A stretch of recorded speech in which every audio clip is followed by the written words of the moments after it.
오늘은 로마서 강의 14번째 시간으로 로마서 2장 6절로 8절 말씀을 통해 영광과 존귀와 썩지 아니함을 구하는 자에게 라는 제목으로 말씀을 전하며 오늘 주신 은혜를 함께 받고자 합니다.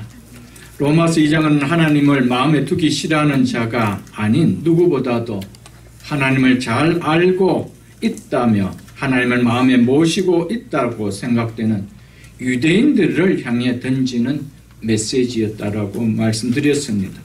지난 주일에 이어 오늘 말씀은 바울의 지적을 받고 있는 유대인들과 별반 다르지 않는 잘못된 신앙관의 모습을 보이고 있는 오늘날 교회를 다니고 있는 것만으로 구원에 아무런 두려움 없는 자칭 용감한 그리스도인들을 향해 던져주는 메시지입니다. 바울이 이 메시지를 우리에게 던져주는 목적은 잘못된 신앙관에서 깨어나라는 겁니다. 하나님께서 오늘 우리에게 주시는 이 말씀을 심각한 마음으로 받아 겸허한 마음으로 나의 신앙을 다시 점검하며 돌이킨다라면 우리의 남은 인생을 복 중에 복으로 누리는 기쁨의 삶이 되어질 것입니다. 아멘. 만일 그렇지 않다면 반대의 삶이 우리의 남은 인생 계속 지속되어질 것입니다. 오늘 본문은 3절이지만은 6절과 7절 말씀을 중심으로 해서 말씀을 전하고자 합니다. 지난 주일에 이어서 오늘 말씀이 이렇게 시작되고 있습니다. 6절을 보겠습니다. 하나님께서 각 사람에게 그 행한 대로 보응하시되 즉 갚아주시되 라고 말씀하고 있습니다. 이 말씀은 앞절에서 말하는 하나님의 의로운 심판에 대하여 설명하는 것으로 하나님은 각 사람의 행위대로 공정하게 심판하신다는 것입니다. 여기서 각 사람에게란 말은 단순히 유대인이라는 사실 때문에 하나님의 보응이 피해갈 수 있는 것이 아님을 나타내고자 하신 말씀입니다. 오늘 우리에게 적용한다라면 교회에 다니기 때문에 세례를 받았기 때문에 예수를 믿는다고 고백했기 때문에 그리고 믿는 세월이 있어 직분을 받은 자이기 때문에 하나님의 보응을 하나님의 심판을 피할 수 있는 것이 결코 아님을 오늘 본문은 우리에게 말씀해 주고 있습니다. 그래서 오늘 이 말씀을 심각한 마음으로 그러면서 겸허한 마음으로 받아야 된다라고 말씀을 했던 것입니다. 그래서 10절 중반절에서 11절에 보면 먼저는 유대인에게요 그리고 헬라인에게라 이는 하나님에게서 외모로 사람을 취하지 아니하심이니라 라고 하셨던 것입니다. 유대인이라고 교회에 다닌다라고 편애하지도 않으시고 이방인이라고 차별하지도 않으시고 모든 사람을 공평하게 의롭게 외모가 아닌 중심을 통하여 심판하신다는 것이 하나님의 말씀이라는 것입니다. 시편을 한 군데 좀 보고 들어가고자 합니다. 시편 139편을 보겠습니다. 구약성경 903쪽입니다. 구약성경 903쪽 시편 139편 1절로 4절 말씀을 읽어드리겠습니다. 여호와여 주께서 나를 살펴보셨으므로 나를 아시나이다. 주께서 내가 앉고 일어섬을 아시고 멀리서도 나의 생각을 밝히 아시오며 나의 모든 길과 내가 눕는 것을 살펴보셨으므로 나의 모든 행위를 익히 아시오니 여호와여 내 혀의 말을 알지 못하는 것이 하나도 없으시니이다. 아멘. 이런 하나님께서 공의롭지 못한 판단을 하시고 심판하신다라고 우리가 여겨질 수가 있겠습니까? 이런 하나님 앞에서 나는 죄인이 아니네 나는 죄와는 거리가 먼 사람이네라고 말할 수 있는 사람이 있겠습니까? 없을 것입니다. 모든 것을 속속들이 다 보실 뿐 아니라 우리의 마음까지도 꿰뚫고 보시는 우리에게 우리의 행위로 구원을 받는다는 것이 가능할까요? 이것은 있을 수가 없다라는 것입니다. 오늘 이 말씀은 단순히 내가 외형적으로 유대인이기 때문에 혈통적으로 아브라함의 후손이기 때문에 내가 몇 대째 믿는 집안에서 태어났고 우리의 부모는 이런 교회의 직분자이고 나는 그의 자녀이고 나는 교회에 이런 직분을 받았고 몇 년째 이렇게 교회에 다닌다는 이 외형이 하나님께서 우리를 심판하실 때 참고사항으로 삼지 않는다는 겁니다. 오늘 이것을 우리에게 이야기해 주었습니다. 그래서 행한 대로 보응하시겠다. 그래서 하나님께서 우리의 중심을 보십니다. 우리의 외형이 중심과 다른 외형이라면은 그건 익스큐즈가 되지 않는다라는 것. 그래서 오늘 본문이 시작하면서 말씀하고 있는 것입니다. 그래서 오늘 이 말씀을 가볍게 들어서는 안 된다라고 제가 서두에 말씀을 드렸던 것이었습니다. 저도 이 말씀을 준비하면서 마음이 한편 무거웠습니다.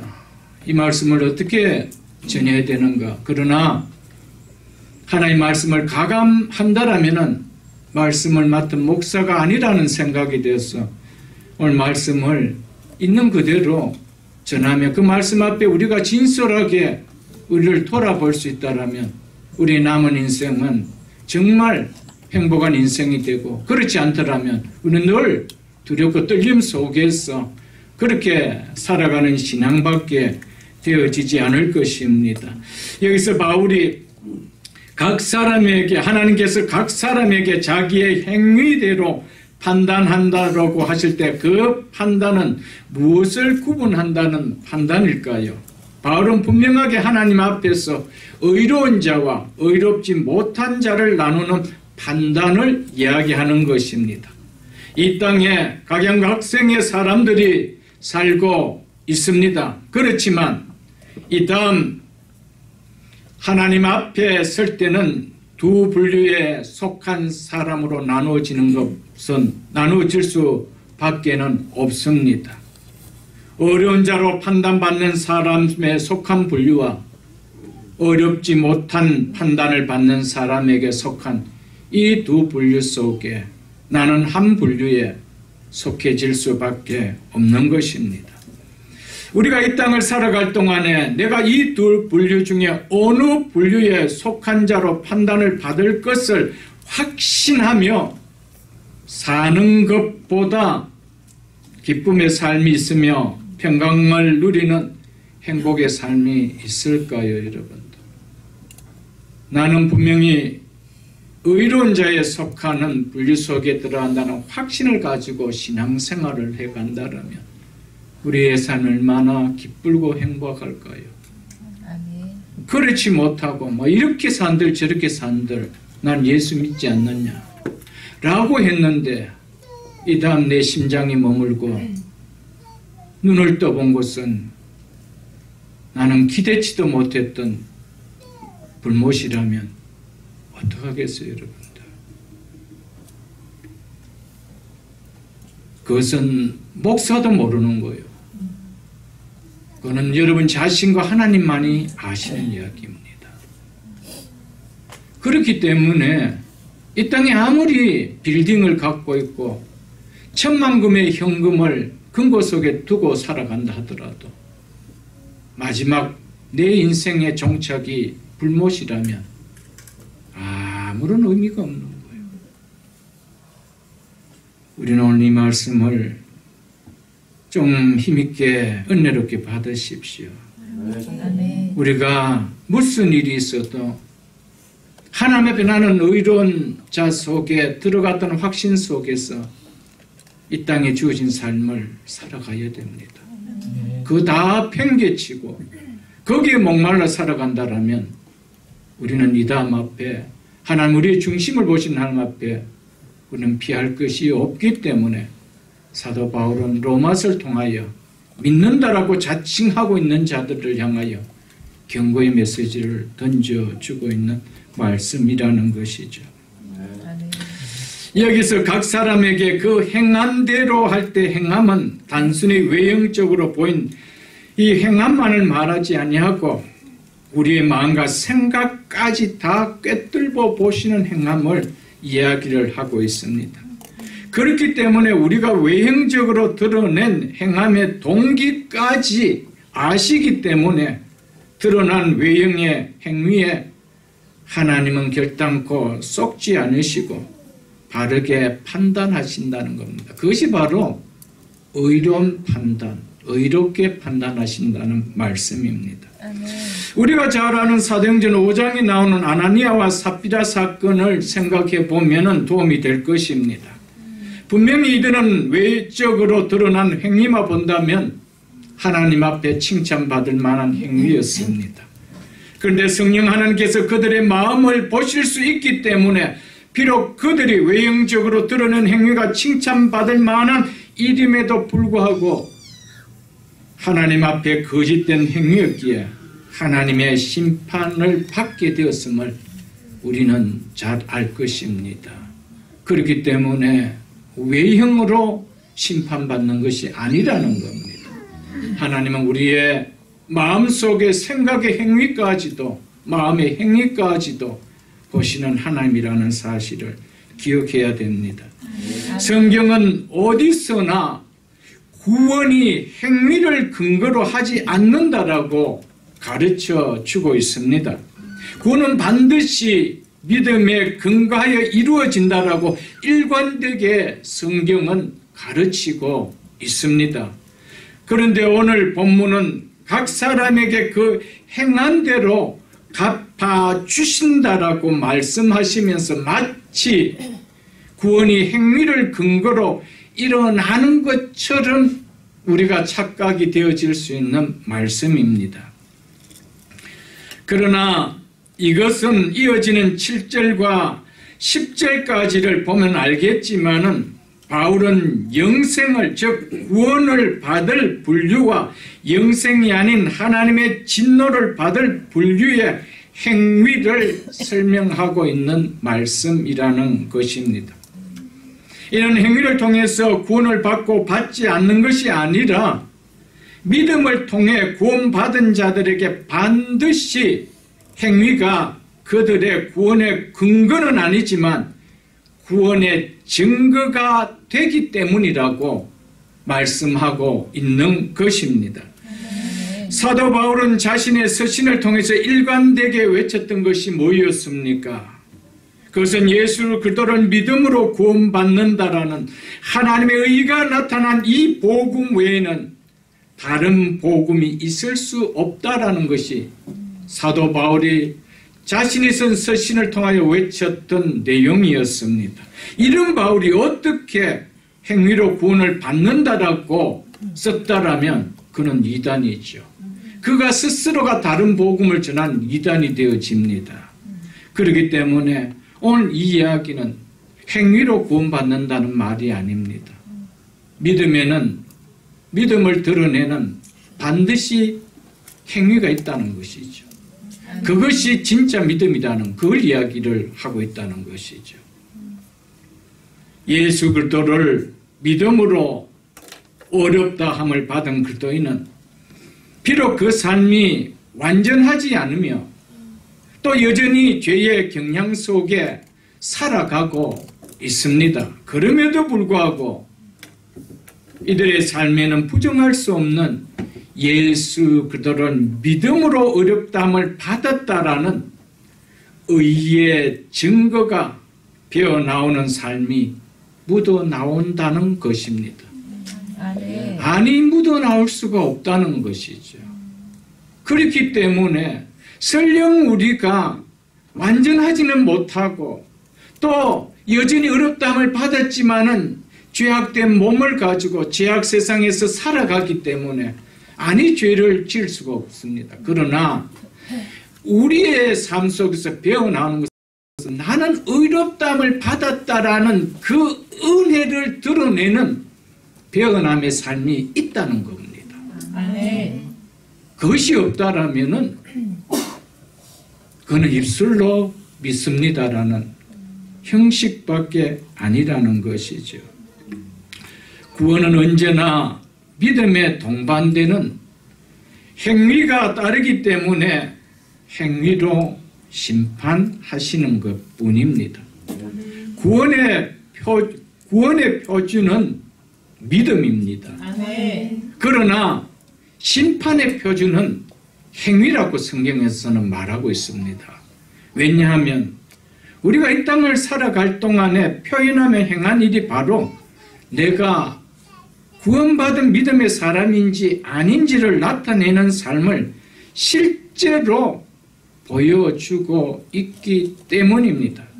그래서 성경은 심판을 말할 때는 항상 행위를 가지고 심판한다라고 말하고 있는 것입니다. 요한계시록 20장을 보겠습니다.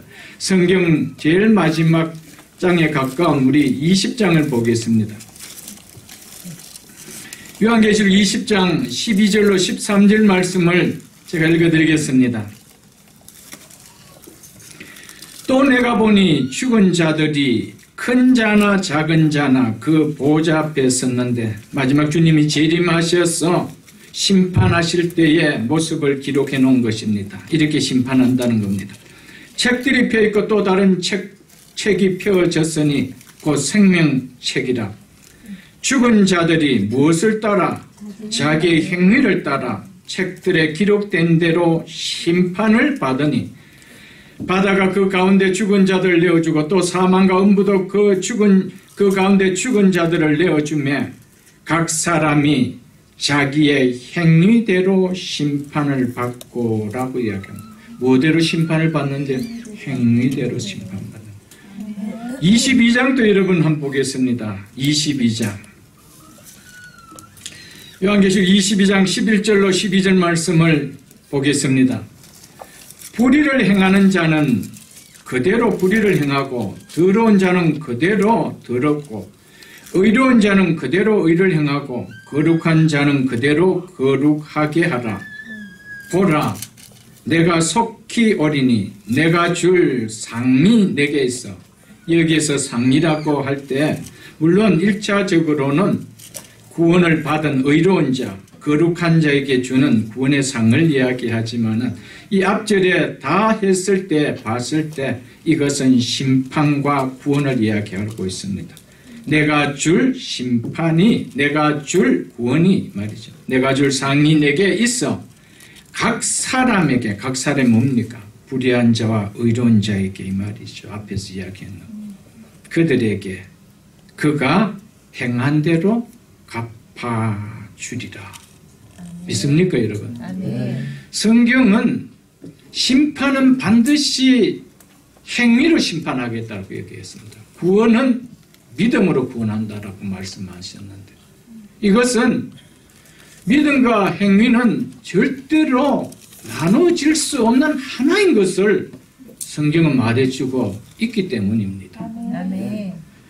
믿음은 필연적으로 믿음의 행위를 드러내기 때문에 오늘 이렇게 말한 것입니다. 물체와 그림자가 불가분의 관계에 있는 것처럼 믿음에는 행위라는 그림자를 배제하고는 이야기할 수 없다라는 것이죠. 만일에 믿음의 행위라는 그림자가 따라오지 않는다라면 그 믿음은 거짓된 믿음이라는 겁니다. 그는 진실된 물체가 아니라는 것이죠. 물체는 반드시 그림자가 있습니다. 진실된 믿음에는 행위의 그림자가 따라오게 되어 있다는 것이죠. 그렇기 때문에 주님께서 행한 대로 갚아주시라고 하신 것입니다. 결국 믿음을 드러내는 행위의 모습이 주님께서 오실 때 심판과 구원의 근거로 작용한다라고 성경은 말씀하고 있습니다. 참된 구원의 필연적인 결과는 선한 행위입니다. 즉 성화의 삶인 것입니다. 우리는 행위로 구원을 받은 자가 결코 아닙니다. 구원은 오직 예수 그리스도를 나의 구원자, 나의 주로 믿음으로 받은 것입니다. 이것이 성경 66권을 통하여 일관되게 선포하는 메시지입니다. 하지만 행위는 그 믿음이 정말 생명 있는, 살아있는 참된 믿음인지를 보여주는 유일한 증거가 되기 때문에 행위로 구원을 하시겠다는 것입니다. 그래서 야고보서 2장 17절에 행함이 없는 믿음은 그 자체가 죽은 것이라고 한 이유가 여기에 있습니다. 행함은 참 믿음을 드러내는 표지이기 때문입니다. 생명 있는 믿음을 드러내는 증거이기 때문에 행함이 없는 믿음이라면 그것은 생명 있는 참 믿음이 아니기 때문에 마지막 심판 앞에서는 그 참 믿음을 드러내게 하는 행위로 하시겠다라고 말씀하신 것입니다. 요한복음 15장을 보겠습니다. 요한복음 15장 신약성경 173쪽입니다. 신약성경 173쪽 1절로 2절 말씀을 읽어드리겠습니다. 나는 참 포도나무요 내 아버지는 농부라. 물은 내게 붙어있어 열매 맺지 아니하는 가지는 아버지께서 그것을 제거해 버리시고 물을 열매를 맺는 가지는 더 열매를 맺게 하려 하여 그것을 깨끗하게 하시느니라. 열매를 맺지 아니하는 가지는 물은 내게 붙어 있지만은 열매를 맺지 아니하는 가지라는 이 의미는 주의 몸된 교회 공동체 안에 거하면서 그래서 믿는다라고 말은 하는데 주님에 대한 참된 믿음이 없는 형식적인 믿음의 소유자를 일컬어 하는 말입니다. 겉으로는 믿음이 있는 것처럼 행동해 보이지만 사실 내면은 변화도 없고 그래서 나타나는 삶에 열매도 없는 명목상 크리스찬, 썬데이 크리스찬, 형식적인 크리스찬을 가리켜서 물은 내게 붙어 있지만은 열매를 맺지 않은 가지, 그 가지를 어떻게 한대요? 그것을 제거해 버린다라고 이야기하고 있습니다. 여러분, 열매는 가지가 참 포도나무에 붙어 있음을 확인케 하는 유일한 방법입니다. 그 가지가 그 포도나무 몸통에 붙어 있는지 열매를 보면 알 수가 있다는 것이죠. 이는 믿는 그리스도인이 그리스도께 속한 자가 맞는지 아닌지 무엇을 통하여 내가 고백하는 그 고백의 삶이 붙어 있는지 안 붙어 있는지 그것을 통하여 판단하는 것이죠. 그래서 유명한 뉴욕의 팀 켈러 목사님은 이런 예를 들어 설명했습니다. 사과나무의 사과는 나무에 생명이 있다는 것을 증명하지만 생명을 공급하지는 않는다. 사과 열매를 보고 사과나무가 살아있다는 것을 알 수 있지만 사과나무가 살 수 있게 영양분을 흡수하는 기관은 뿌리다. 마찬가지로 그리스도에 대한 믿음만이 새로운 생명을 준다. 즉 그리스도는 누구든지 믿기만 하면 하나님과 자신의 의를 준다 이 말입니다. 하지만 우리에게 참된 생명이 있다는 것을 증명해 주는 것은 의로 변화된 우리의 삶이다 라고 말을 했습니다. 그러면서 우리가 가졌다고 고백하는 믿음에 의해 우리의 행위가 새로워지고 변화되지 않는다라면 우리에게 절실하고 참된 믿음이 있는지 자문해 보아야 마땅할 것이다 라고 덧붙여 말을 했습니다. 좀 우리가 좀 가슴 깊이 좀 뼈 있는 말로 우리는 받아들여야 됩니다. 우리의 남은 인생 이제 말씀 앞에서 어떻게 사느냐가 이 다음 우리의 마지막 인생을 이 땅의 인생을 접는 순간 우리에게 다가오는 영원한 시간 내가 어디서 만날까 결정되어진 겁니다. 날 구원해 주신 예수 그리스도를 믿는다라고 하는 그리스도인에게 있어서 행함은 날 구원해 주신 주님과 어떤 관계를 내가 맺고 살고 있는지 보여주는 거울과 같습니다. 내가 예수 그리스도를 주로 구원자로 믿는데 내 삶에는 그분을 나를 구원해 주신 죄에서 구원해 주신 구원자로 믿는 삶이 아니라 죄를 먹고 마시는 삶을 산다라면 아니잖아요, 여러분들. 믿습니까, 여러분들? 네. 그게 어떻게 같을 수가 있느냐는 거예요. 어디서 구원해 주셨는데요? 우리가 그냥 갇힌 공간에서 구원해 준 거 아니잖아요. 죄에서. 죄의 삭은 사망이요. 그 사망은 지옥 흉보를 이야기합니다. 거기에서 건져 주었다는데, 그래서 그분을 나를 거기서 건져준 구원자라고 고백하는데 삶은 여전히 죄가 좋아, 세상이 좋아 라고 한다라면 아니지 않느냐. 이것을 팀 켈러 목사님 이렇게 예를 들어서 설명했던 것이었습니다.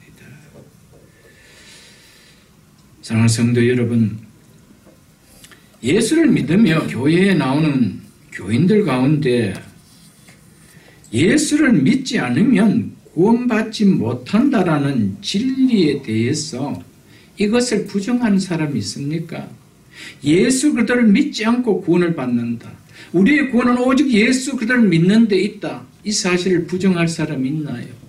이것은 너무 당연하게 다 받아들입니다. 그런데 예수를 믿지만 말씀에 순종하지 않고 사는 것은 믿음으로 구원받는다라는 구원과는 전혀 관계가 없고 단지 하나님 앞에 책망 듣는 수준 정도로 여기는 사람들이 너무 많다는 겁니다.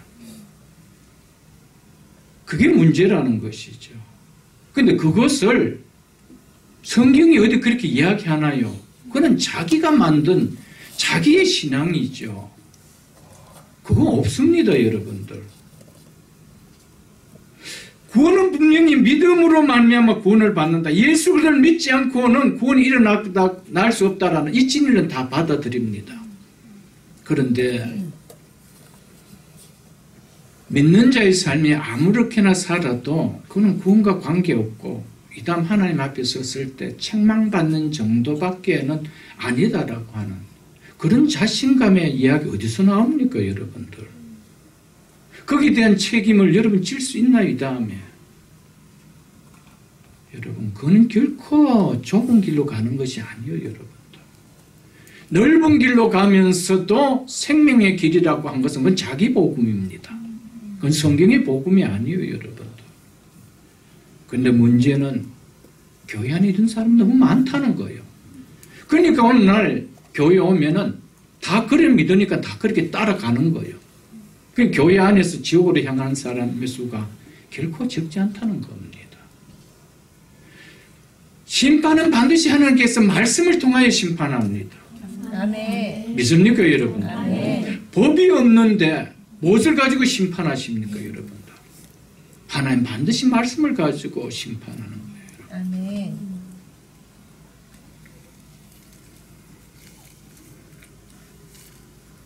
만일 그렇게 생각하고 있다면 믿으면 구원받는다는 이신칭의의 이 구원관의 가르침을 잘못 받아들이기 때문입니다.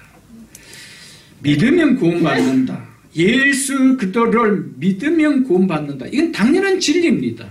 이건 절대적인 진리입니다.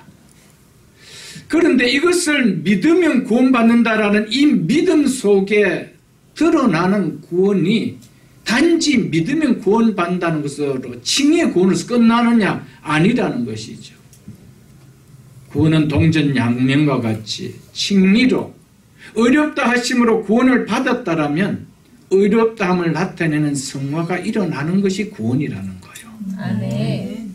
그런데 성화는 단지 이 다음 하나님 앞에서 잘 살았으면, 거룩하게 잘 살았으면 상금받고 못 살았으면 책망받고 그 정도로 생각하고 있다는 거예요. 그건 이신칭의에 대한 구원을 너무 모르고 살아가는 것이죠. 성경은 한 번도 그렇게 가르친 적이 없습니다. 그렇게 행한 목사가 있다면 그건 싹군이에요, 여러분들. 그건 거짓 복음이야. 성경은 그렇게 전한 적이 없습니다. 그건 다른 복음입니다. 그것은 영혼을 죽이는 것이죠. 왜? 안심하게 만들어. 죽이는 거예요, 여러분. 만일 그런 생각을 갖고 있다면 이 시간 깰 수 있기를 주 이름 축복합니다. 아멘. 있을 수가 없는 복음입니다. 바울이 그랬다라면 12장부터 로마서를 쓸 필요가 없었습니다. 로마서 12장은 그러므로 구원받은 자의 삶이 어때야 되는 걸 가르치고 있는 거예요. 칭의와 칭의 이후에 이루어지는 성화, 이거는 분리될 수 없는 동전 양면과 같은 구원의 한 세트입니다. 만일에 구원은 칭의에만 근거를 받고 성화는 기껏해야 이 다음 하나님의 나라 가서 잘 그렇게 살아왔다라면, 상 받는 정도로 생각한다라면 우리는 구원관을 다시 정립해야 됩니다. 한 번도 성경 그렇게 이야기한 적이 없습니다. 그것은 많은 사람에게 너무 거짓된 복음으로 안심시켜서 미혹시켜서 넓은 길로 가게 하는 정말 그건 위태한 하나님의 책망받아야 될 메시지죠, 여러분들. 그래서 켈빈은 칭의와 성화는 결코 분리될 수 없는 단일한 은혜의 두 면이다, 그렇게 이야기했습니다. 단일한 한 은혜의 두 면이다. 하나님의 은혜로 죄인은 우리가 어렵다함을 받았지 않습니까? 이 칭의입니다. 그러면 어렵다함을 받은 우리는 어떻게 살아야 되느냐? 어렵게 살아야 된다는 것. 이것은 한 은혜에 나타나는 두 면이라 그랬습니다. 믿습니까, 여러분들? 칭의와 성화는 영원히 끊을 수 없는 끈으로 연결되어 있어서 구원은 그리스도인의 신앙생활 전 과정에서 걸쳐 함께 해야 되는 것이 바로 칭의와 성화입니다. 그래서 성화 없는 칭의만 경험할 수 있느냐? 켈빈 없다라고 이야기했습니다. 성화 없는 칭의만으로 구원받을 수 있느냐? 그것 또한 없다라고 켈빈은 이야기했습니다. 우리는 켈빈의 성경을 가르치고 조목조목 그가 논리적으로 정리해놓은 그 켈빈의 그 사고를, 우리가 가르침을 받는 것이 장로교 아닙니까? 개혁신학을 따르는 장로교 아닙니까? 그런데 장로교가 어떻게 칭의만 구원이 있고 성화는 구원과 아무 관계없는 별개의 상급 정도다, 그냥 하나님 앞에 책망 듣는 정도의 일이다, 이렇게 가르친다면 그건 아니죠, 여러분들. 그건 있을 수가 없는 것입니다.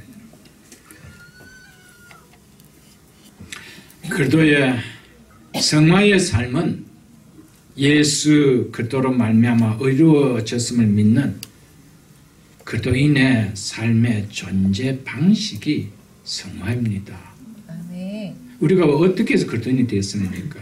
예수 그리스도를 믿음으로 하나님께서 값없이 의롭다 해주셨기 때문에, 칭의, 의롭다 칭해 줬기 때문에 우리가 하나님의 자녀가 되는 그리스도인이 되었습니다. 그 그리스도인의 삶의 존재 방식이 뭐라고요? 그것이 성화라는 거예요.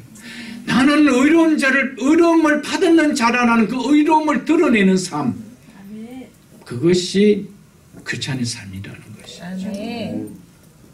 여러분, 예수 믿는다는 것은요 정말 다름입니다.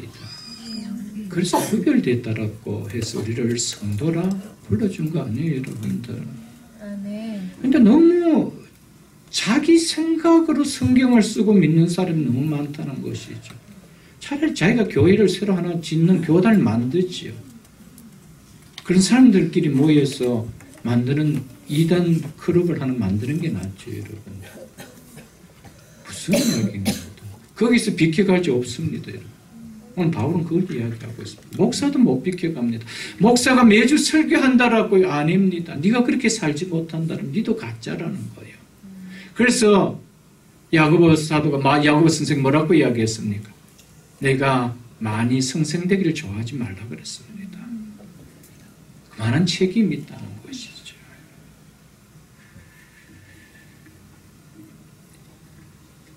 성경에서 말하는 복음은 한 번 죽는 것은 사람에게 정하신 것이요 그 후에는 심판이 있으리라는 죄로 말미암아 영원한 지옥 불못에 던져지는 하나님의 심판에서 구원을 약속하신 그것입니다.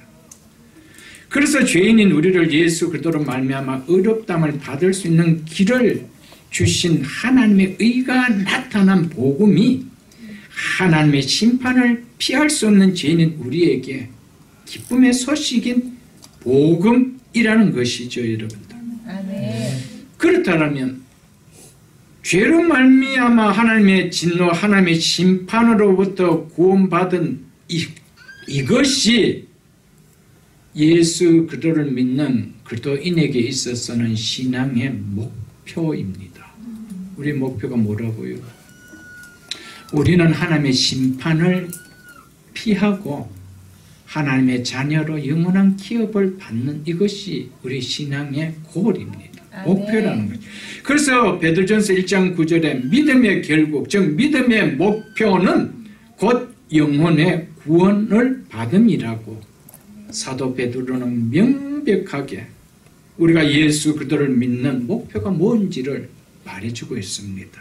아멘. 그래서 기독교의 복음은 구원의 복음이라고 이야기하는 것입니다. 뭐의 복음이라고요? 구원의 복음. 구원을 주시기 위한 복음인데 구원과 관계없는 예수 그리스도를 믿는다. 너무 슬픈 일이에요. 그건 너무 슬퍼요, 여러분. 마지막에 얼마나 이를 갈며 슬피 울겠어요, 여러분들.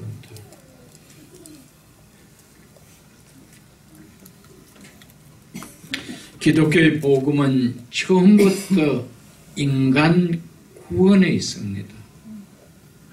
이것이 아니고 예수 그리스도를 믿는 이유와 목적을 다른 곳에 두고 있다면 그것은 번지수를 잘못 찾는 일입니다, 여러분들. 성경은 구원의 복음을 전하기 위하여 성경을 주신 것입니다. 그러기 위하여 독생자 예수 그리스도를 이 땅에 우리에게 보내주셨죠. 그 예수를 믿는데 구원과 별개의 삶을 내가 살아간다면 너무 억울하지 않아요, 여러분들? 그러므로 우리가 기독교 믿음을 가졌다라고 하면서 구원에 관심을 두지 않고 있는 신앙이라면 그것은 결코 바른 기독교인의 믿음이라고 할 수는 없습니다. 그런데 의외로 기독교인들 가운데 구원에 대해 무관심함을 보이는 사람들이 너무 많다는 겁니다. 그래서 우리를 구원해 주시기 위하여 예수님이 오셨다는 복음을 전해도 우리가 죄로 말미암아 피할 수 없는 하나님의 심판에서 건짐을 받았다는 복음을 전해도 천국의 영원한 기업을 값없이 누리는 하나님의 자녀로 삼아주셨다는 복음을 전해도 가슴에 감격이 없다는 겁니다. 복음을 전했는데 복음지 않다는 겁니다. 기쁘지 않다는 겁니다. 가슴은 아무런 은혜의 감격도 사랑의 감동도 감사의 뜨거움도 없다는 것이죠. 왜냐하면 구원에 관심이 없어서 그런 겁니다. 구원에 관심이 있으면 그럴 수는 없는 거예요. 왜 예수를 믿지요? 그냥 자식들 잘 되기 위해서요. 비즈니스 잘 되고 내 인생이 꼬인 거 풀리기 위해서요. 그것은요 2차, 3차, 4차 부차적인 거예요. 1차는 구원입니다. 아멘. 그런데 구원을 받기 위하면 예수를 믿는 건데 예수를 믿는 이 교회 안에서 거기에 대한 관심이 없다는 거예요. 그건 무슨 일이에요, 여러분들? 그러니까 아무리 구원에 대한 메시지를 외쳐도 감동이 없죠. 엄청난 복음 중에 복음인 로마서를 외쳐도 울림이 없는 거예요.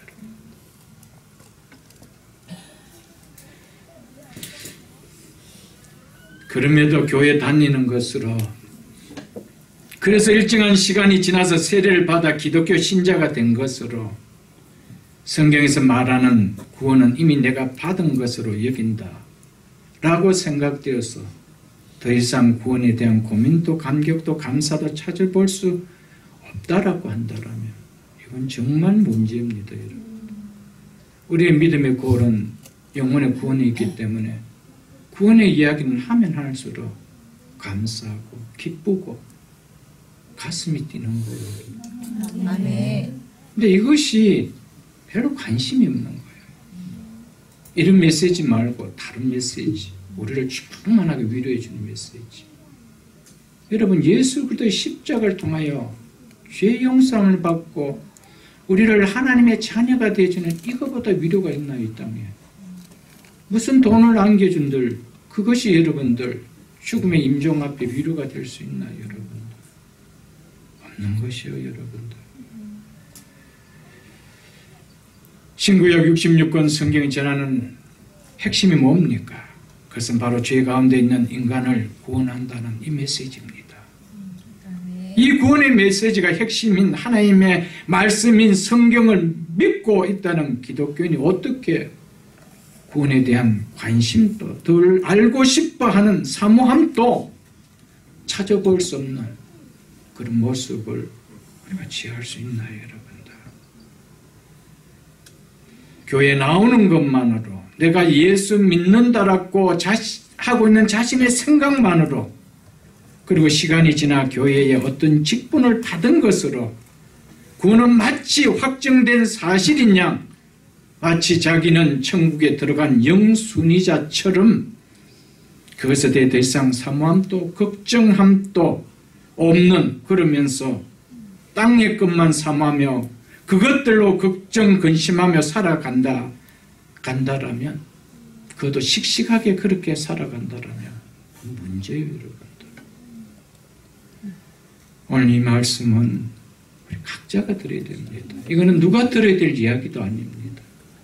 목사님 저부터, 저 준비하면서 얼마나 이 말씀 앞에 두려운지 모릅니다.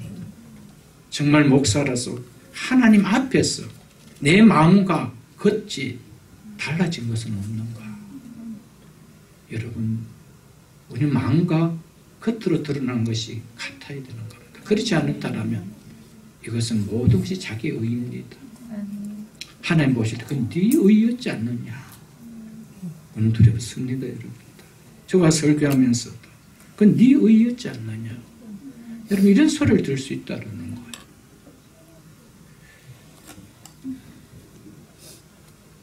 하나님께서 각 사람에게 자기 행위대로 판단하신다고 할 때 그 판단은 하나님 앞에서 의로운 자와 의롭지 못한 자를 나누는 판단이라고 말씀드렸습니다. 먼저 7절은 의로운 자로 분류되는 그들이 보이는 행위가 무엇인지를 이제 먼저 말해주고 있습니다. 7절을 보겠습니다. 참고 선을 행하여 영광과 존귀와 썩지 아니함을 구하는 자에게는 영생으로 하시고, 이것이 하나님 앞에 의로운 자들이 보인 보편적인 모습임을 성경은 이야기하고 있습니다. 이 하나님의 말씀 앞에 우리 자신에게 예수 그리스도로 말미암아 어렵담을 받은 나는 이런 것들을 구하는 삶을 살았는지 물어보는 시간이 되어야 됩니다. 우리는 남은 인생 이 앞에 주어진 참고 선을 행하며 영생과 존귀와 썩지 아니함을 구하는 이 삶을 우리 남은 인생 살아야 됩니다. 아멘. 이 자에게 주어지는 하나님의 판단과 보응은 무엇입니까? 영생이다. 성경은 이렇게 말씀하고 있다는 것이죠. 아멘. 첫 번째로 이들이 구한 삶은 참고 선을 행하는 것이라고 말하고 있습니다. 여기서 선을 행하는 것은 하나님 앞에 합당한 행위를 가리키는 것을 표현한 말입니다. 즉 말씀을 지키고 순종함을 이야기하고 있는 것입니다. 예수 그리스도로 말미암아 죄인인 우리가 어렵다함을 받은 자가 되었는데, 그런 자를 가리켜서 성경은 그리스도인이라 성도라고 말해주고 있습니다. 그렇다면 최소한 그리스도인은 어렵다함의 가치와 은혜를 아는 자가 되어야 됩니다. 아멘. 그들이 그리스도인이요 성도입니다. 그렇다면 어떻게 사는 것이 어렵다함의 가치와 은혜를 누리는 것인지 알지 않겠어요, 여러분들? 그래서 이들의 특징은 힘들어도 손해를 느껴도 참고 말씀에 합당한 행위를 드러낸다는 것이죠. 이것이 어렵다 함을 받은 분류 속에 들어가는 자의 행위가 무엇이었는지 이걸 보신다는 것이죠. 참는다는 것이죠. 마태복음 10장 23절 네 번째 비유, 제가 성경 공부 때 여러 차례 말씀을 드렸기 때문에 찾지는 않겠습니다. 23절에 보면은 좋은 땅에 뿌려졌다는 것은 말씀을 듣고 깨닫는 자니, 뭐 하는 자라고 했습니까? 듣고 깨닫는 자. 우리 모두는 다 듣습니다. 근데 중요한 것은 깨닫느냐 깨닫지 않느냐가 결국은 열매를 드러내는 하나님 나라에 합당한 자냐 아닌 자가 결정이 되어진다라고 이야기하고 있습니다. 교회 안에 하나님 말씀을 안 듣고 있는 자가 누가 있나요? 다 듣지요. 문제는 듣고 깨닫는 자니 이들이 결실하여 30배, 60배, 100배로 결실하니라고 말하고 있습니다. 이 비유는 말씀을 받은 사람들의 마음 상태와 그 행동 간에 밀접한 관계가 있다는 것을 이야기합니다. 그렇기 때문에 변화가 있다라는 걸 이야기하고 있죠. 행동은 변화를 나타내는 겁니다. 말씀을 듣고 뭐가 일어났단 말이에요? 변화가 있는 삶이 있었다, 이걸 이야기하는 거예요. 그러니까 말씀을 받는 마음 상태와 말씀을 받은 행동과는 밀접한 관계가 있다는 거죠. 그 뗄 수 있는 관계가 아니라는 거예요. 뗀다는 건 아니라, 이걸 이야기하고 있는 것이 여러분 이 씨 뿌리는 자의 비유를 통하여 주는 핵심적인 이야기입니다. 이 말씀을 똑같이 이 마가는 4장 20절에서 이렇게 말씀하고 있습니다. 좋은 땅에 뿌렸다는 것은 말씀을 듣고, 아까 마태는 깨닫는 자니라고 했는데 이번에는 듣고 받은 자니라고 해요. 받았다라고 해요. 말씀을 듣고 한쪽 귀로 흘렸다가 아니고 가슴에 받았다 이 말입니다. 심령에 담아두었다 이 말입니다. 이게 말씀을 듣고 깨닫는 자예요. 그리고 똑같은 말씀을 누가는 8장 15절에서 이렇게 말씀하고 있습니다. 좋은 땅에 있다는 것은 착하고 좋은 마음으로 말씀을 듣고 깨달았다라는 것을 듣고 지키어 인내로 결실하는 자니라고 이야기합니다. 뭐 했대요? 그 말씀을 들었고, 아, 그런 말씀이 있구나. 끝났대요. 지켰다는 거예요. 무엇으로? 인내하면서 지켰대요. 아멘. 아픔도 있고 불편함도 있고 쓰림도 있어요. 손해봄도 있어요. 그런데 뭐 했대요? 지켰대요. 그래서 오늘 말씀이 참고 인내를 이야기하는 거예요. 참고. 한 번 내가 순종했다. 근데 대박나게 손해봤더라. 그 다음부터 못 지키겠더라. 이게 아니에요, 여러분. 손해 왔느냐? 그래 참어라. 불이익이 왔느냐? 그래 참어라.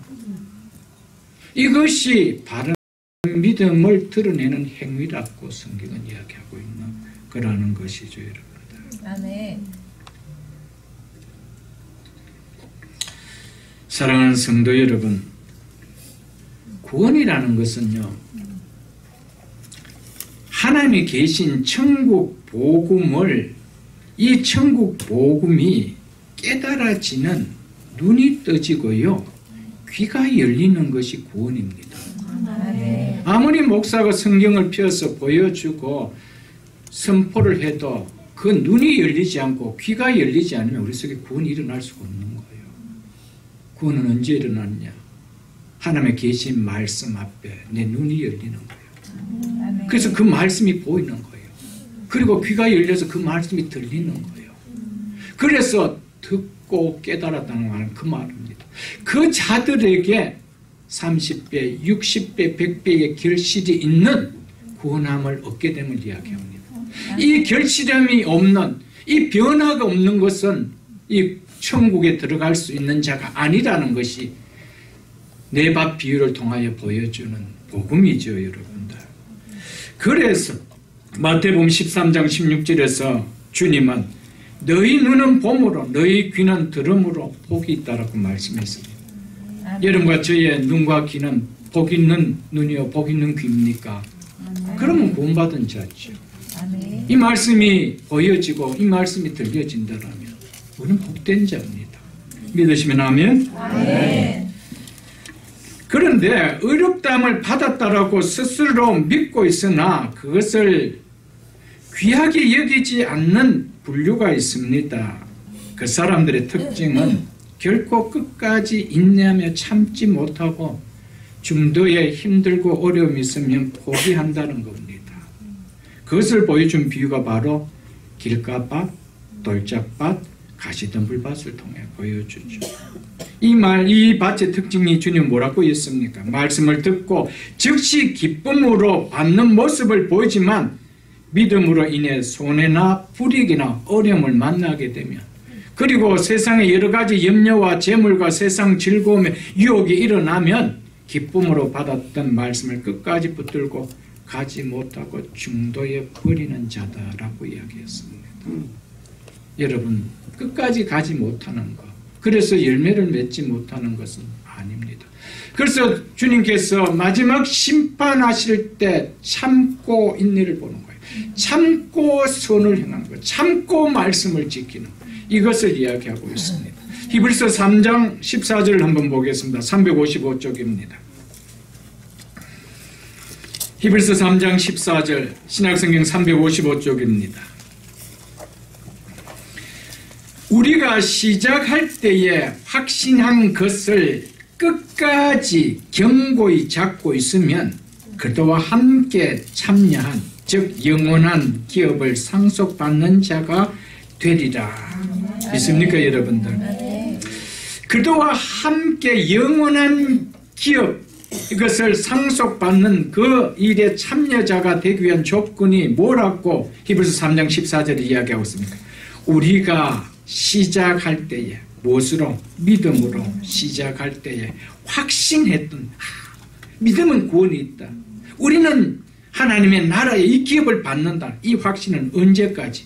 끝까지 견고히 잡고 있으면 이렇게 이야기하고 있습니다. 아멘. 중간에 놓는 사람들이 너무 많습니다. 좀 힘들다고, 사는 것이 힘들고, 몸이 좀 힘들고, 뭐 이런저런 이유로 놓아버리는 사람 너무 많은 거예요, 여러분.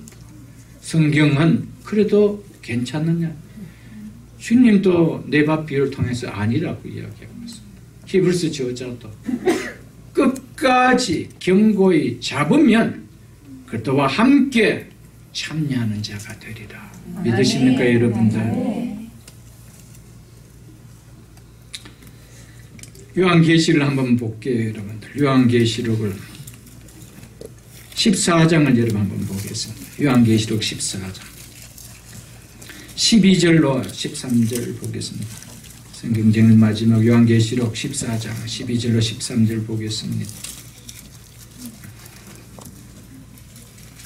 마지막 하나님 앞에서 이 땅의 삶을 마치고 주 안에서 죽은 자들이 복이 있다라고 하는 그들의 믿음이 어떤 믿음이었는지를 설명해 주고 있습니다. 14장 12절 13절 보겠습니다.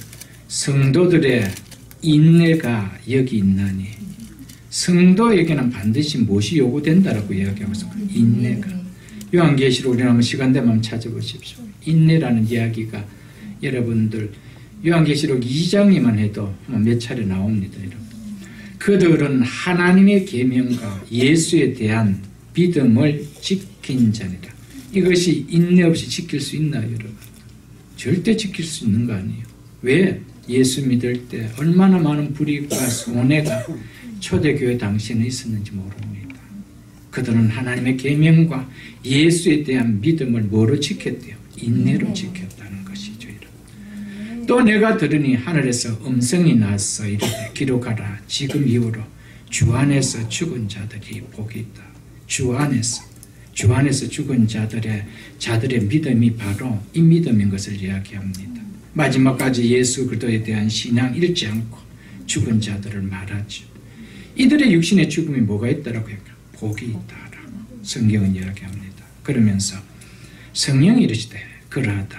그들이 수고를 거치고 쉬니라. 이는 그들의 행한 일이 따름이라. 그들의 행한 일이 뭡니까? 하나님의 계명과 예수 그리스도에 대한 믿음을 인내로 지킨 행위를 말합니다. 그 행위가 있었기 때문에 그들의 믿음이 복되다라고 이야기하는 거예요. 믿습니까, 여러분?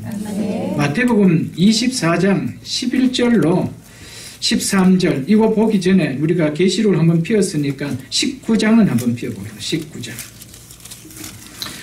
요한계시록 19장 7절로 8절을 한번 볼게요. 7절로 8절에 보면 이렇게 말씀하고 있습니다. 우리가 즐거워 크게 기뻐하며 그에게 영광을 돌릴세. 왜 즐거워 크게 기뻐해야 된다고 하는지 보세요. 그것은 예수 그리스도를 믿는 믿음으로 인하여 세상에 받은 핍박과 고난에 굴하지 않고 인내로 이긴 자에게 주어지는 상이 있기 때문입니다. 그 상이 뭐라고 하는지 보십시오. 어린 양의 혼인 기약이 이르렀고 그의 아내, 그 어린 양의 아내가 준비되었으므로, 즉 몸단장을 끝냈으므로 이 말입니다. 그에게 빛난 깨끗한 세마포 옷을 입도록 허락하시니 그 상이 뭐라는 겁니까? 어린 양의 신부로 혼인잔치에 참여하는 겁니다. 신랑은 누구십니까? 어린 양 대신 예수 그리스도시요. 여러분, 교회는 예수 그리스도의 신부고 주님은 신랑이십니다. 그래서 교회에 있는 모든 성도는 예수 그리스도의 신부입니다. 그런데 신부가 신랑을 맞을 준비를 어떻게 해야 된다는 겁니까?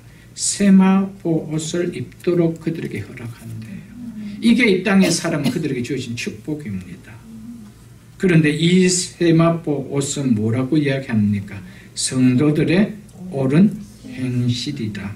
아멘. 예수 그리스도의 구속의 은혜를 믿는 자들이 보인 반응이 이러했다는 것을 이야기합니다. 수많은 고난과 어려움 속에서도 예수 그리스도의 구원의 은혜의 믿음을 배반하지 않고 인내로 신실하게 지켜온 그들의 행실, 그 행실이 마지막 하나님 나라에서 예수 그리스도와 영원히 살아갈 수 있는 그 표현이라고 성경은 이야기하고 있습니다. 믿습니까, 여러분들? 그렇기 때문에 우리의 삶은 그냥 가볍게 내가 교회 다니기 때문이라고 하지 마십시오. 그 자신도 그냥 건강하게 살아가니까 별 걱정이 없지요.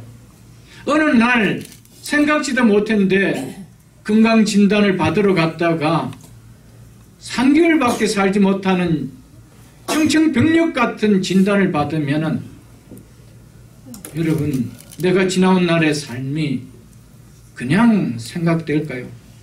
남은 3개월도 그래 사라질까요, 여러분들? 그래 사라진다라면 그것은 복을 모르는 자죠, 여러분. 지금부터 그래 사십시오. 우리의 생명 언제 하나님 거둬가실지 우리 알 수 없습니다. 하나님 우리를 거둬가는 죽음의 방법은 자연사밖에 아닙니다. 밖에 있는 거 아닙니다. 재난도 있고요, 교통사고도 있고요, 무슨 질병도 있고요, 어떤 것을 불러가실지 우리는 알 수 없는 거예요. 그래서 도적같이 온다라고 이야기한 거예요. 그래서 너희는 깨어있으라는 거예요. 나는 그래도 90살 때쯤 되면은 좀 생각해보고 이제 이런 90살까지 누가 보정이죠? 시간의 시계바늘을 여러분 쥐고 있나요? 내가 쥐고 있는 거 아니에요, 여러분. 쥐고 있는 분은 하나님 한 분이십니다. 오늘라도 부르신다라면 준비하고 가는 거, 그게 신앙이에요, 여러분들. 믿으십니까? 그래서 마태복음 23장 11절과 13절은 이렇게 말씀하고 있습니다. 거짓 선지자가 많이 일어나, 이제 마지막 때가 되면 이렇대요. 많이 일어나 많은 사람을 미혹하겠으며 13절에 그러나 그 미혹에 끝까지 견디는 자는 구원을 얻으리라. 아멘. 아멘. 여러분, 거짓 선지자들의 미혹 가운데 하나가 뭡니까? 예수 믿는 신앙으로 인해 핍박받고 고난받고 손해와 불이익을 당하는 것을 기쁨으로 여겨라 선포하지 않습니다. 예수 믿으면 만사 형통이다. 잘 못 믿어서 만사 형통이 안 될 뿐이지 잘 믿어라. 그거는 싹군입니다, 여러분. 그런 미혹이 너무 많다는 것이죠. 여러분, 예수 믿으면 엄청 손해가 있어요. 저도 예수 믿으면서 당한 손해는 이루 말할 수 없습니다. 그러나 손해 자체가 하나님 앞에서의 기쁨으로 받아들이기 때문에 그것을 감수할 수 있었고 나갈 수 있었습니다. 그러나 손해를 하나님이 손해되게 하시느냐? 절대 그러신 분이 아닙니다. 끝까지 참고 견디는 자예요. 여러분, 우리 속에 미혹들이 너무 많습니다. 예수 믿으면서 당하는 손해 앞에. 내가 예수 믿는데 내가 오늘 클로즈 한다면 이런 손해를 당할 건데 이런 걱정이 막 다가오는 거예요. 이런 미혹들이 오는 거예요. 그 앞에서 어떻게 하겠어요, 여러분들? 여러분, 끝까지 견디는 자. 그 손해를 감수해야 되는 거예요. 손해 없이 예수를 믿을 수 있다면 그거는 좁은 길이 아니에요, 여러분. 그건 한없이 넓은 길이에요. 내게 주어진 환경 안에서만 예수를 믿는 것은 너무나 넓은 길이에요. 그건 누구나 믿을 수 있는 길이에요. 거기 무슨 인내가 필요하고 참고 선한 일을 행하는 일이 있을 수가 있나요? 마지막 주님 심판답에서 우리의 행한 대로 봉하는 그 행함의 첫째가 뭐라는 겁니까? 참고 선을 행하며. 믿으십니까, 여러분?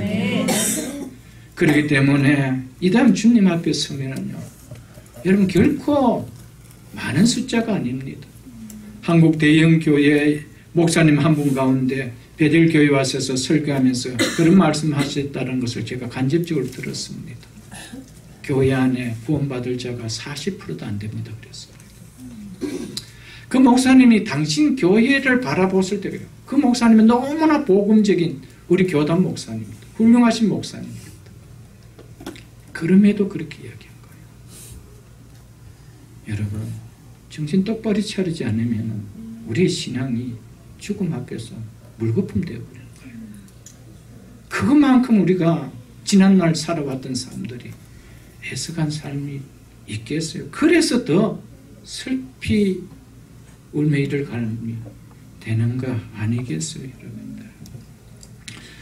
갈라디아서 5장 22절에 보면은 오직 성령의 열매는 사랑과 희락과 화평과 오래 참음이라고 이야기했어요. 아멘. 성령이 우리에게 오시면 드러난 역사는 오래 참음입니다.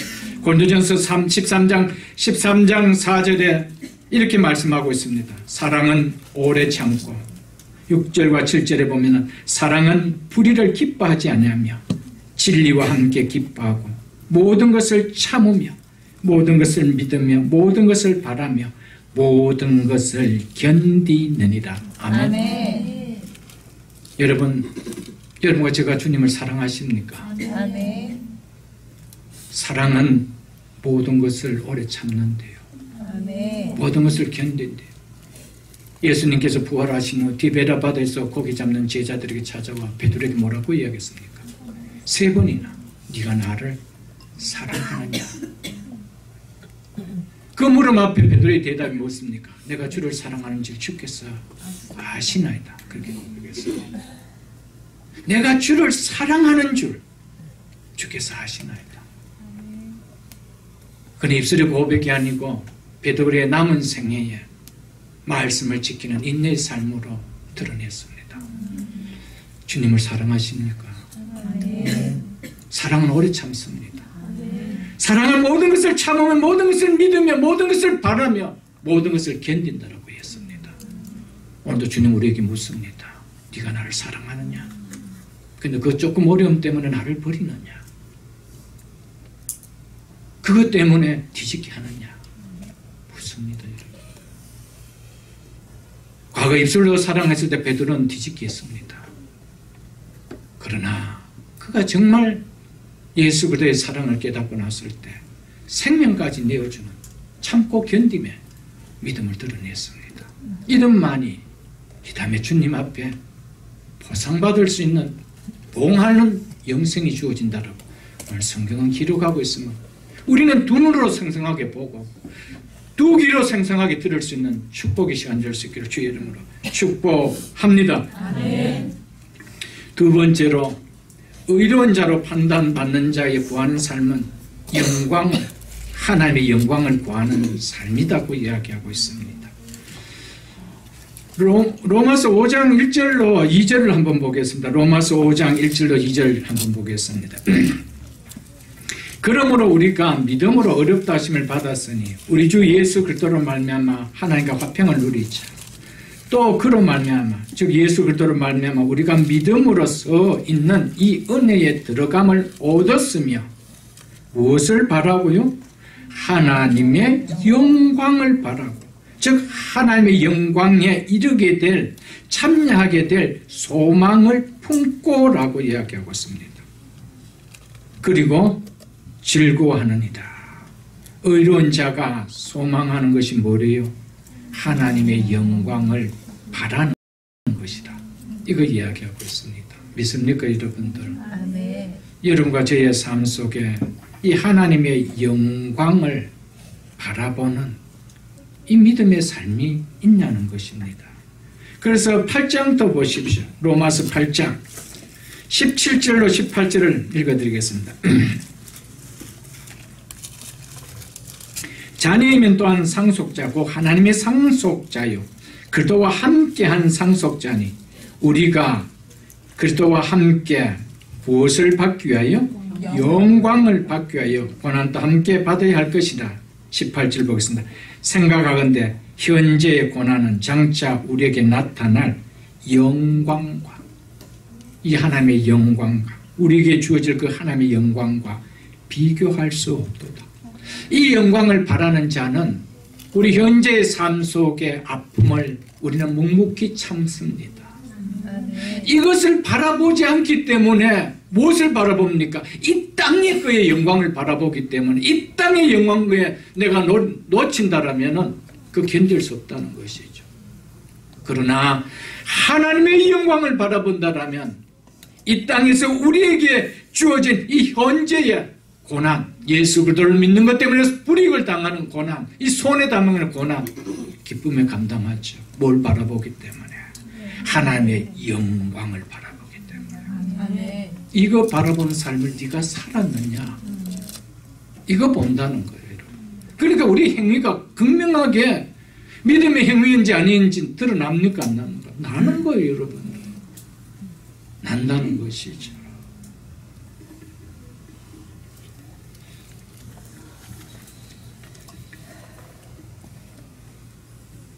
요한복음 5장 44절을 보면은 이렇게 말씀하고 있습니다. 너희가 서로 영광을 취하고 너희는 사람들로 오는 영광을 어디로 했단 말입니다. 세상에서 자기를 드러내고 싶고 세상에서 자기 자신이 유명해지고 싶고 그래서 사람들로부터 영광을 얻고 싶어 했다는 것. 그 이야기하고 있습니다. 자기를 드러내고 사람으로부터 영광 받는 것. 이것이 우상이 되어 있는 사람이 어찌 믿음의 삶이 드러날 수 있겠어요? 그래서 뭐라고 이야기합니까? 그런 자들은 유일하신 하나님께로부터 오는 영광을 구하지 아니하니 어찌 나를 믿을 수 있느냐? 이렇게 얘기했어요. 못 믿는다는 거예요,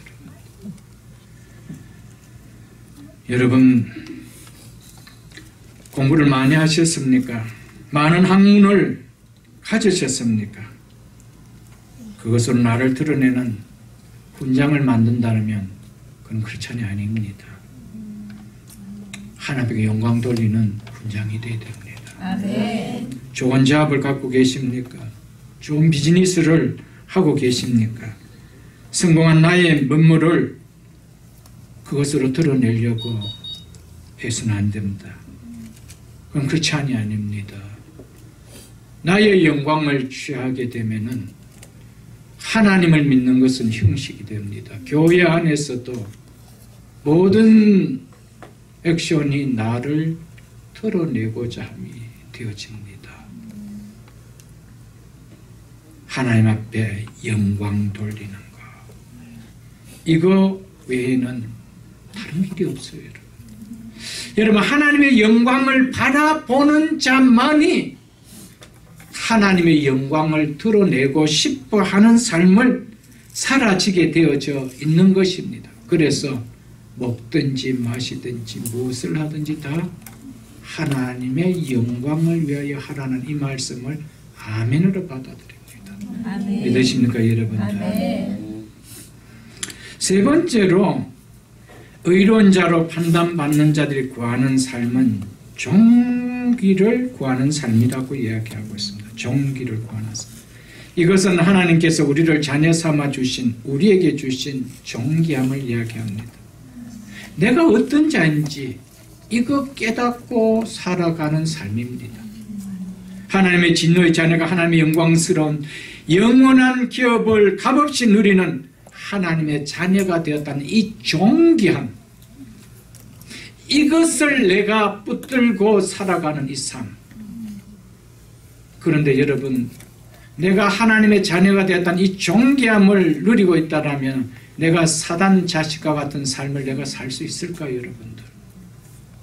존귀함이 없기 때문에 그렇게 살아가는 거예요. 막 사는 거예요. 삼류인생으로 살아가지, 여러분들. 내 자신이 존귀한 자라고 여기면 그렇게 살아갈 수 없는 거예요. 그거 이야기하는 겁니다. 네가 존귀함을 구하는 삶을 살았느냐? 하나님은 우리에게 존귀함을 주셨습니다. 값없이 너는 내 아들이라. 하늘의 영원한 기업을 그래서 내가 네게 주겠다. 이런 존귀한 자입니다. 그런데 마치 나는 존귀함이 없는, 마치 손녀소조 가정처럼 세상의 것은 내가 목말라 해서 그거에 뒤집며 살아가고 있는 우리의 삶이 아니냐는 거예요, 여러분들. 사랑하는 성도 여러분들, 우리가 구원받은 내가 어떤 존재인지 그 존귀함을 아는 사람은 결코 썩어질 것에 목말라 하는 영적 하이에나처럼 살아가지 않습니다. 영광스러움과 존귀함과 썩지 아니할까, 그것을 위하여 구하며 살아간다는 것이죠. 그래서 네 번째, 의로운 자로 판단받는 자가 구하는 삶이 뭐라고 이야기합니까? 썩지 아니함을 구하는 삶이라고 이야기하고 있습니다. 아멘. 달리 말해서는 썩을 것에 목말하는 삶을 살지 않는다는 거예요, 여러분.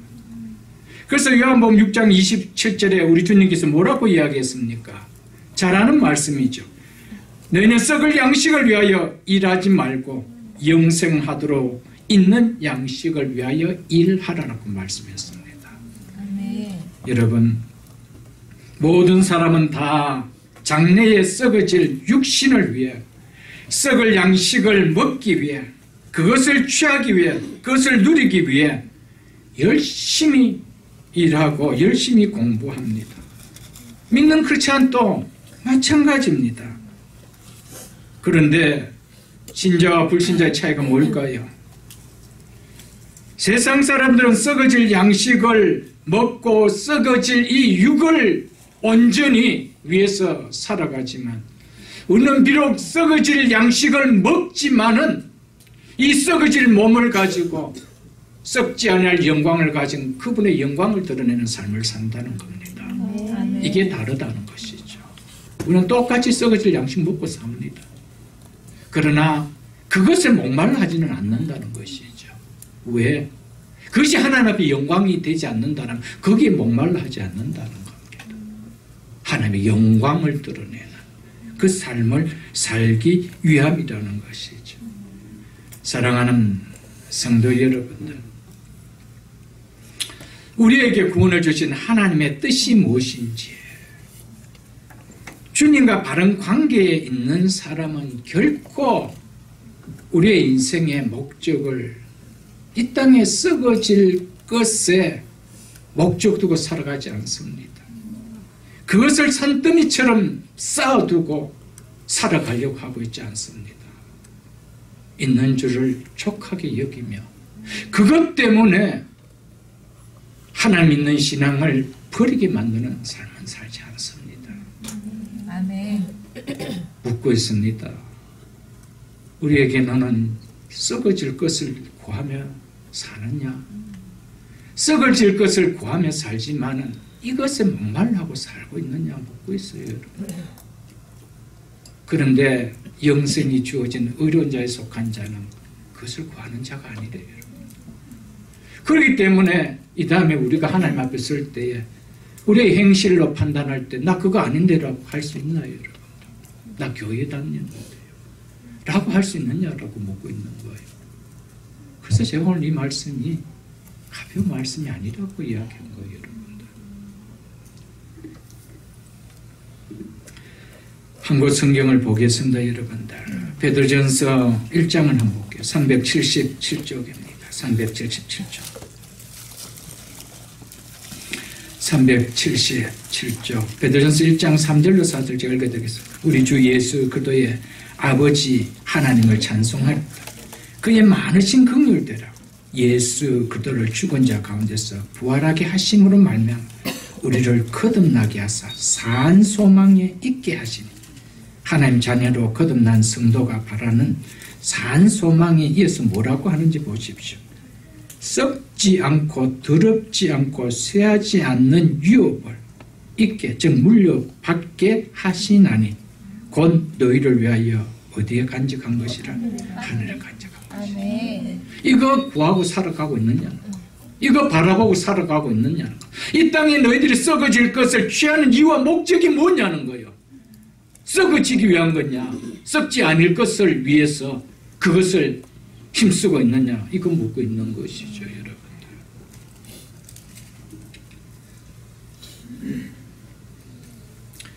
머리로 믿는 형식적인 신앙에도 하나님의 영광을 누리는 생명의 꽃은 피어날까요? 성경은 노라고 이야기하고 있습니다. 삶은 썩어질 것을 목말라는 인생인데 입술로 믿습니다라고 한다라고 영광의 열매를 맛볼 수 있고 생명의 역사라 나타나는 은혜를 체험할 수 있느냐? 성경은 노라고 하고 있습니다.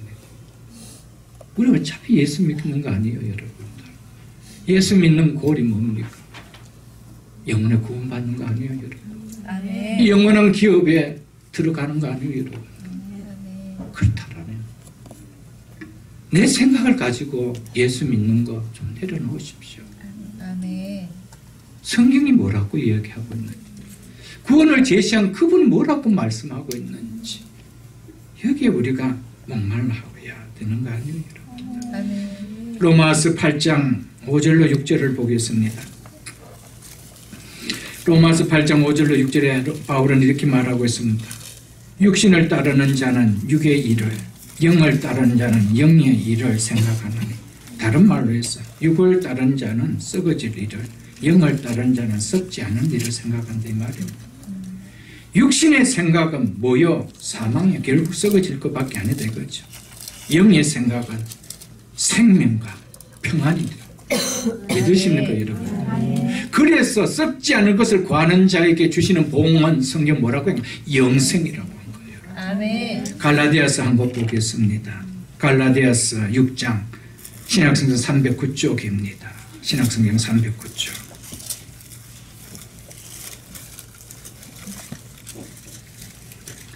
갈라디아서 6장 7절로 9절 말씀 제가 읽어드리겠습니다. 7절로 8절 말씀 제가 읽어드리겠습니다.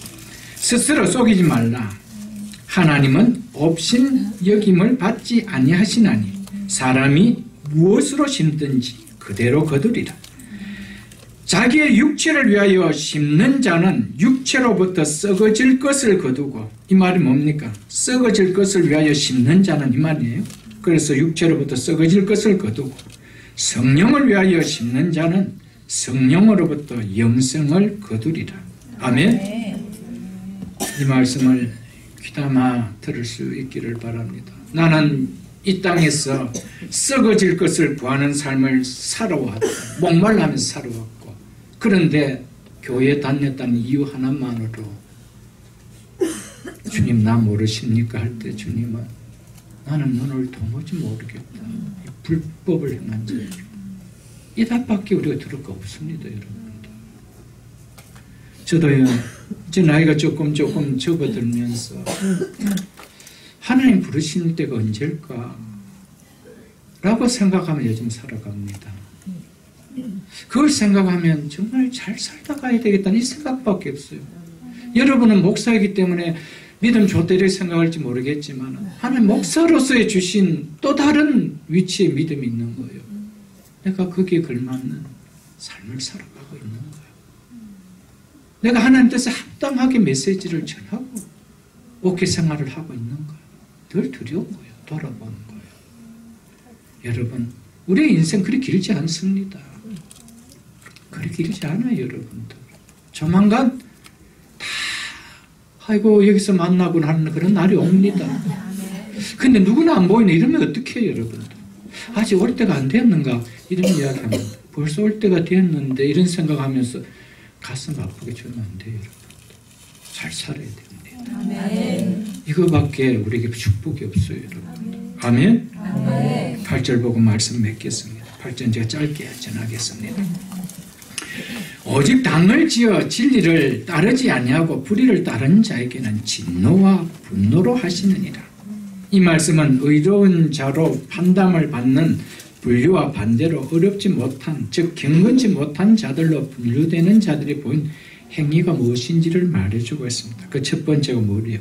당을 짓는 삶을 산다라고 이야기하고 있습니다. 여기서 당을 지어라고 번역된 이 번역의 더 원어에 가까운 의미는 이기심에 사로잡히었다는 이런 의미입니다. 자기 이익만을 추구하는, 즉 자기 중심적이라고 그렇게 이야기하고 있습니다. 그래서 NIV 성경 같은 데는 당을 짓는 자를 가리켜서 자기 욕심을 추구하는 자라, those who are self-seeking이라 그렇게 번역해 놓고 있습니다. 그래서 새 번역 같은 우리 새 번역 같은 데도 이기심에 사로잡힌 자라고 이렇게 표현하고 있습니다. 여러분, 자기중심적 삶에는 하나님이 보이지 않습니다. 하나님의 영광이 보이지 않습니다. 그의 나라와 그의 의가 안 보입니다. 그러니까 무슨 삶을 살았겠습니까? 그걸 피해갈 수 있는 길이 있나요, 여러분들? 구속받은 자는 하나님 뜻에 언제나 방향을 같이 하는 자입니다. 아멘. 그러나 구속함을 받지 못한 하나님 앞에 불경건한 자의 삶은 항상 하나님과 반대의 길을 가기를 원합니다. 그래서 그들이 가는 길이 뭡니까? 자기 마음과 육체가 원하는 대로 살아가는 거예요. 한 번도 하나님의 뜻에 합당한 하나님의 방향으로 살고 싶다 없는 거예요, 여러분. 그러니까 그들끼리 모여서 그것이 옳다라고 이야기할 수밖에 없지요. 교회 안에서도 마찬가지입니다. 우리가 꼭 그렇게 믿어야 하나? 이런 사람들끼리 힘을 합치죠. 왜 우리 교회는 꼭 별나게 저렇게 믿어야 돼? 여러분, 저도 별나게 안전하면 너무 좋죠, 여러분도. 그러나 하나님 생각하면 두렵고 떨리는 거예요. 더 바울처럼 전해야 되는데, 아멘. 더 예수님처럼 전해야 되는데, 그렇지 못한 것이 늘 가슴 아파요. 정말 영혼을 살리는 것이 맞을까? 하나님 이런 마음이 내 속에 늘 눌림이 있습니다. 우리의 인생의 목적과 방향이 하나님의 영광을 위한 것이 아니라면, 하나님의 이름이라 하더라도, 이것은 하나님의 영광을 위함이다 하여도 그 이름 아래, 그 영광 아래 자신의 욕심과 자기의 영광을 위하는 것뿐임을 우리는 알아야 됩니다. 항상 방향이 하나님과 뜻과 같이 가야 됩니다. 아멘. 내 삶이, 내 공부하는 목적도 하나님의 영광을 위해, 내 비즈니스 하는 목적도 하나님의 영광을 위해, 내 자녀를 키우는 목적도 하나님의 영광을 위하여 아멘. 항상 함께 가는 거예요. 그러니까 하나님께서 그 부분 내가 좀 쓰자 할 때, 예, 주님, 내가 주의 영광을 쓸 찬스가 왔어 하면 제가 쓰겠습니다. 이렇게 나오는 거예요. 네 삶을 좀 드려줄래? 네, 드리겠습니다. 이게 다른 거예요, 여러분. 그런데 그런 생각이 없는데 어느 때 한번 이야기하면 우리의 표정이 달라지는 거예요. 하나님께서 참고 선을 행하며 하나님의 영광을 구하는 자에게는 영생으로 부응하시고 영생에 참된 행복을 주신다고 약속했습니다. 그러나 손해보는 것이 있고 불이익당하는 것이 싫고 자기 유익을 쫓아 사는 자들에게 궁극적으로 주는 것은 하나님의 진노가 봉이라는 사실을 우리는 귀담아 들을 수 있기를 축복합니다. 아멘. 그러면서 두 번째, 진리를 따르지 않고 불의를 따르는 삶을 산다라고 이야기하고 있습니다. 진리를 별로 안 따르고 싶어 합니다. 이건 뭐 능크치 않은 그건 어쩔 수 없는 것이죠. 진리가 싫습니다. 예수가 싫고 하나님 싫습니다. 교회가 싫습니다. 그런데 하나님의 말씀을 듣고 진리를 따르고 진리 편에 섰던 우리는 진리를 따르기를 원합니까? 그 진리의 말씀을 듣기를 원합니까? 배우기를 원합니까? 거기에 순종하기를 원합니까? 이거 묻고 있는 거예요. 유대인 너희들, 너 진리를 따른다고 하지만, 진리를 믿고 있다 하지만 너 따르고 있느냐? 이거 이야기하는 거예요. 말씀을 맺겠습니다, 여러분들. 마지막 심판 때 이 땅에 산 모든 사람은 반드시 하나님으로부터 두 분류 중에 한 분류에 들어가는 보응을 받는, 판단을 받는 길은 없습니다. 중간 회색지대는 없습니다. 연옥에 갔다가 잠시 피했다 가는 것도 임시 처소도 없습니다. 네가 거기서 이쪽으로 오고 싶어도 올 수 없는 것이 그것입니다. 우리 남은 인생이 모든 거 결정합니다. 신경질 내며 따라가지 마십시오. 기쁨으로, 즐거움, 이것이 너무 기뻤어. 주의 영광을 바라볼 때, 썩지 않을 영광을 바라볼 때 기뻤어. 순종할 수 있다라면, 그래서 우리에게 주어지는 것은 영생임을 기억하고 영광과 존귀와 썩지 아니함을 구하는 자에게 주심이, 이 주심의 축복이 무엇인지 내 가슴, 골수, 세포 깊숙하게 가슴에 닿는 우리 모두가 다 될 수 있기를 주의 이름으로 축복합니다. 아멘.